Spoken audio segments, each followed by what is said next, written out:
Assalamualaikum warahmatullahi wabarakatuh. Perkenalkan, nama saya Fajar Hidayat, NPM 11 2010 106. Saya akan presentasikan judul skripsi saya. Sebenarnya dosen pembimbing saya Insinyur Erina Puramawati MT, dengan judul skripsi identifikasi dan analisis sistem manajemen keselamatan dan kesehatan kerja di PT Lokar Refactory Wirajatim dengan metode asas etnografi di Study Advisor. Bab 1, pendahuluan latar belakang. PT Lokar Refactory Wirajatim merupakan salah satu perusahaan semen tahan api sejak tahun 1919. Di proses produksinya masih terdapat banyak kecelakaan karena masih menggunakan tenaga besar karyawan. Metode yang digunakan adalah metode Hazop karena lebih menitik beratkan pada proses sistem produksinya. Di sini saya lampirkan tabel jumlah kecelakaan kerja dari tiap proses kerja. Total ada 123 kecelakaan pada periode tahun 2010 sampai 2019. Rumusan masalah bagaimana cara mengintegrasi dan menganalisis SMK 3 di PT Lokar dengan Hazop. Ada dua batasan masalah. Yang pertama, data 10 tahun, dan yang kedua, objek penelitian hanya sebatas proses produksi batu tahan api. Tujuan penelitian yang pertama, mengetahui jenis potensi risiko. Yang kedua, mengetahui kategori tingkat keparahan tiap kecelakaan. Yang ketiga, perbaikan standar kesehatan dan keselamatan kerja PT Lokar. Ada dua manfaat penelitian, yaitu manfaat praktis dan manfaat teoritis. Yang ketiga, metode penelitian. Di sini ada dua variabel yang saya gunakan. Yang pertama, variabel terikat, yaitu jenis potensi risiko kecelakaan kerja, dan kedua, tingkat risiko kecelakaan kerja. Yang kedua, variabel bebas, ada tiga. Yang pertama, prosedur kerja atau SOP. Yang kedua, lingkungan kerja. Yang ketiga, pengetahuan dasar. Ketiga, tenaga kerja. Untuk flowchart di sini dilanjutkan dengan studi literatur yang di lapangan, perubahan masalah, tujuan penelitian, identifikasi variabel, pengumpulan data sebagai berikut, pengolahan data dengan metode Hazop, analisis data, hasil dan pembahasan dari metode Hazop, hingga dapat diberi kesimpulan dan saran. Selesai. Bab 4, hasil dan pembahasan. Ini saya menampilkan dua alur. Di kiri, alur menampilkan mesin apa yang menggunakan dan prosesnya. Yang kedua, gambar alur yang lebih sederhana menampilkan proses penggilingan, selanjutnya proses mixing, dilanjutkan dengan pencetakan, pembakaran, dan pergudangan. Data kecelakaan kerja pada tahun 2010 sampai 2019 ada 123 kecelakaan. Di sini saya tampilkan jenis kecelakaan dari tiap proses kerjanya. Ada yang 3 kecelakaan sampai 2 kecelakaan dari tiap proses kerja. Untuk metode yang saya gunakan, hazard and probability study, langkah-langkahnya adalah sebagai berikut. Yang pertama, mengetahui urutan produksi. 2. Mengidentifikasi potensi bahaya. 3. Melengkapi penilaian hasil bauxit. 4. Melakukan perankingan dan potensi bahaya. Yang kelima, analisis dan pembahasan. Yang keenam, rekomendasi perbaikan. Di sini ada 4 tabel yang saya gunakan dalam penentuan nilai. Yang pertama, tabel likelihood, hasil bauxit, tabel consequence, dan tabel risk assessment. Tabel likelihood sebagai pengukur untuk mengkategorikan seberapa sering kecelakaan tersebut terjadi dari level 1 hingga level 5, dari paling rendah hingga paling sering terjadi.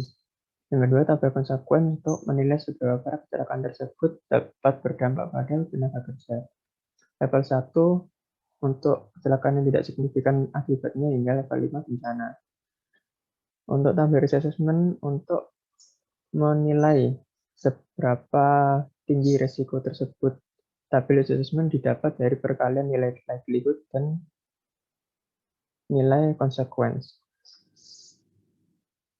Selanjutnya, identifikasi risiko di tiap proses kerja. Di sini menggunakan hasil bauxit.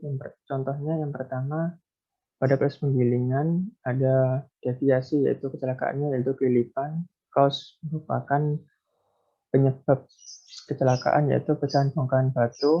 Consequence yaitu akibatnya seperti iritasi mata dan mata merah. Action merupakan tindakan atau langkah antisipasi setelah kecelakaan tersebut, yaitu penggunaan kacamata serta memberi penutup pada wadah penggiling. Selanjutnya, identifikasi sumber bahaya menggunakan tabel risk assessment. Di sini perbedaan dari tabel sebelumnya diberikan nilai likelihood dan consequence serta nilai dari perkalian L kali C tersebut hingga dapat mengkategorikan tiap kecelakaan berdasarkan warna dan level resikonya. Selanjutnya menggunakan diagram Fishbone. Di sini saya menggunakan Fishbone karena ada 5 faktor di diagram Fishbone yang sangat relevan dengan penelitian saya. 5 faktor tersebut merupakan manusia, manajemen, metode, mesin, dan lingkungan. Diagram Fishbone diterapkan pada seluruh proses kerjanya.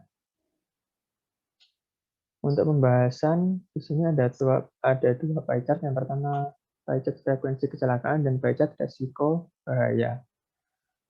Contohnya pada pie chart resiko bahaya, angka 51% sebagai tingkat resiko bahaya paling tinggi untuk kategori kecelakaan sedang. Untuk yang paling rendah, senilai 6%. Serta dapat disimpulkan untuk resiko ekstrim terdapat 14 kecelakaan dan seterusnya. Selanjutnya, perankingan potensi bahaya. Dari ketiga kecelakaan tersebut diambil yang paling tinggi, yaitu untuk kategori ekstrim. Di sini ada 3 kecelakaan yang berkategori ekstrim. Yang pertama, anggota band terjepit mesin. Yang kedua, band terkilir pada kursi mesin. Yang ketiga, tertimpa agregat bahan. Selanjutnya, rekomendasi perbaikan. Di sini rekomendasi perbaikan diterapkan pada 3 kecelakaan yang kategorikan ekstrim atau kategori paling tinggi. Dari ketiga kecelakaan tersebut disimpulkan lagi menjadi 2 faktor bahaya yang berpengaruh cukup besar atas terjadinya 3 kecelakaan tersebut. 2 faktor tersebut adalah bahaya sikap kerja dan bahaya kondisi lingkungan. Serta rekomendasi disusun untuk kedua faktor tersebut. Yang pertama, untuk faktor bahaya sikap kerja, rekomendasi pertama yaitu melakukan inspeksi oleh supervisor. Yang kedua, memberikan tanda atau poster mengenai penggunaan dan kebutuhan APD. Yang ketiga, melakukan pengawasan kepada pekerja untuk menggunakan alat pelindung diri.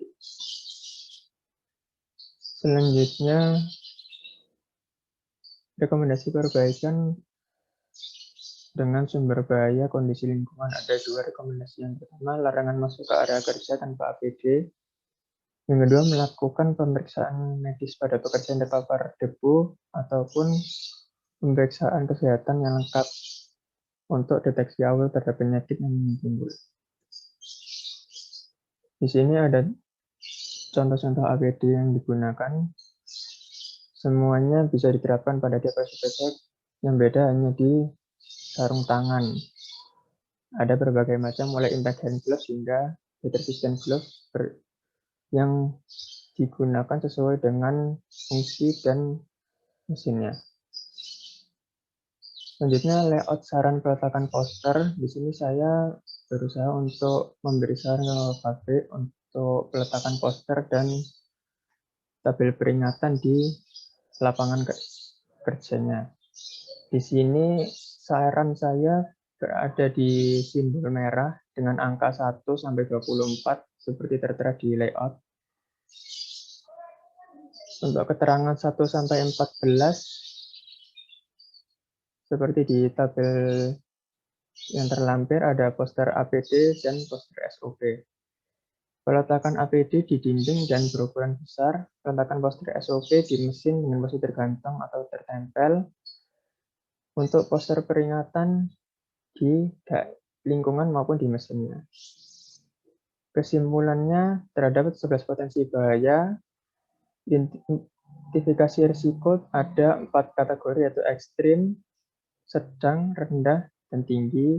Rekomendasi ada 2 macam, tergantung dari sumber bahaya yang sudah disebutkan sebelumnya.